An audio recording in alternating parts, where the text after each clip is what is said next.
दोस्तों, भारत एक ऐसा देश है जहाँ की ज़मीन में कई ऐसे राज दफन हैं जो कई वर्षों या कहें सदियों बाद आज भी उसी तरह ताज़ा और अनसुलझे हैं।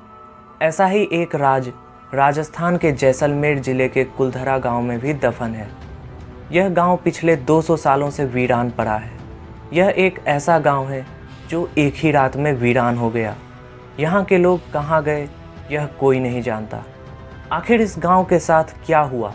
क्यों ये आज एक भूतिया खंडर बनकर रह गया है? और क्यों आज रात होते ही यहाँ जाने से सभी डरते हैं? और यहाँ पर घटी कुछ भूतिया घटनाओं के बारे में जानने के लिए वीडियो को अंत तक जरूर देखें।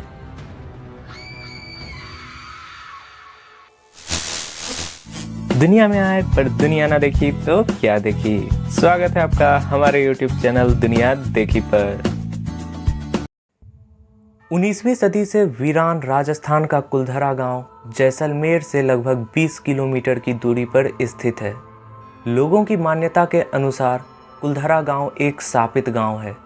जब पालीवाल समाज के लोगों ने इस गांव का परित्याग किया था तो उन्होंने जाने से पहले यह श्राप दिया था कि अगर हम इस जगह पर शांतिपूर्वक नहीं रह पाए तो कोई अन्य भी नहीं रह पाएगा। इतिहास के साक्ष्यों को देखें तो कुलधरा गांव एक समृद्ध और सुसंपन्न गांव हुआ करता था। इसकी स्थापना 13वीं शताब्दी के प्रारंभ में पालीवाल ब्राह्मणों के द्वारा की गई थी। यहाँ लगभग 400 घरों में 1500 लोग रहते थे। इस गांव का निर्माण पूरी तरह वैज्ञानिक आधार पर किया गया था। क्योंकि राजस्थान के रेगिस्तानों में बहुत गर्मी होती है, इसी कारण उस समय कुलधरा गांव को बसाने वाले लोगों ने अपने घरों को इस प्रकार बनाया था कि लगभग 45 डिग्री के तापमान में भी यहाँ के घरों में शीतलता होती थी, जो कि आज भी महसूस की जाती है।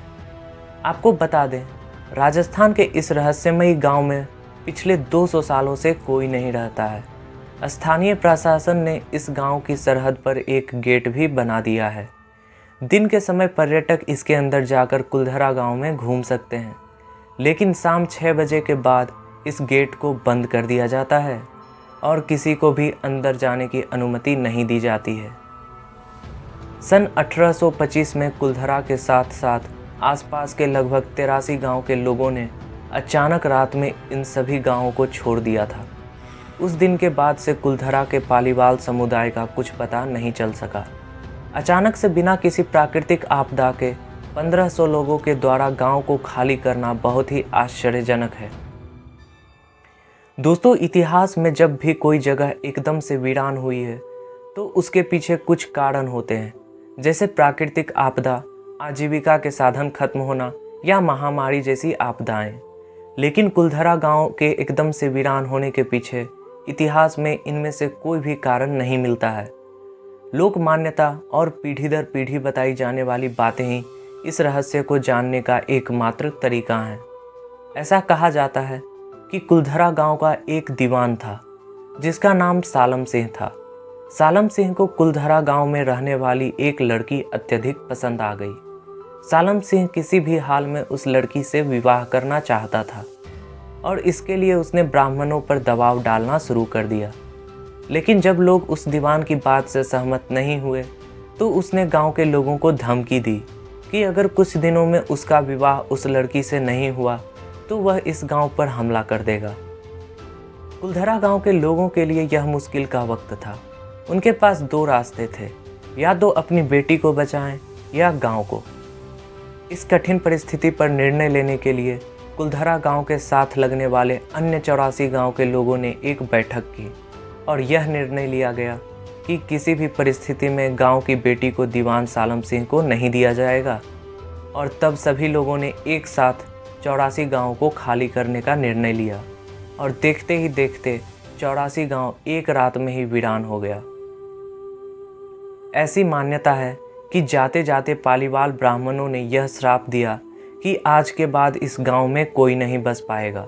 आपको बता दें कि बदलते वक्त के साथ 82 गांव तो दोबारा बन गए, लेकिन 2 गांव कुलधरा और खाभा तमाम कोशिशों के बाद भी आज तक आबाद नहीं हुए हैं।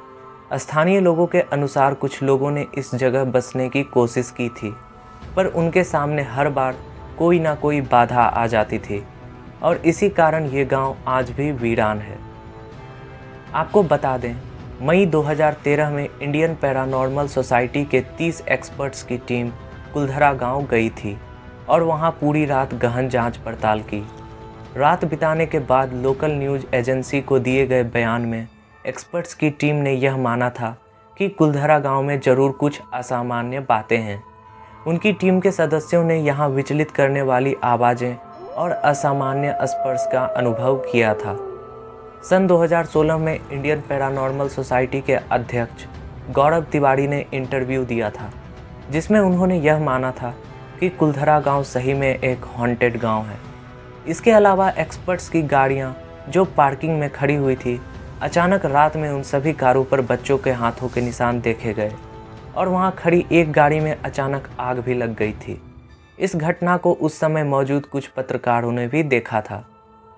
आपको जानकर हैरानी होगी, लेकिन दुर्भाग्यपूर्ण रूप से 2016 में जब गौरव तिवारी ने यह इंटरव्यू दिया था, उसके कुछ दिनों बाद ही बिना किसी कारण के उन्होंने सुसाइड कर लिया था।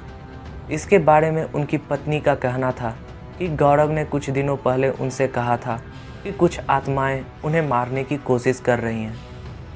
दोस्तों, इस घटना के बारे में आपकी क्या राय है? आपको क्या लगता है, क्या आत्माओं ने ही गौरव तिवारी को मारा या इसकी कोई और वजह है? अपनी राय कमेंट में ज़रूर लिखें और वीडियो अच्छी लगी हो तो लाइक करके हमारे चैनल को भी सब्सक्राइब कर लें। फिर मिलते हैं किसी नए वीडियो में।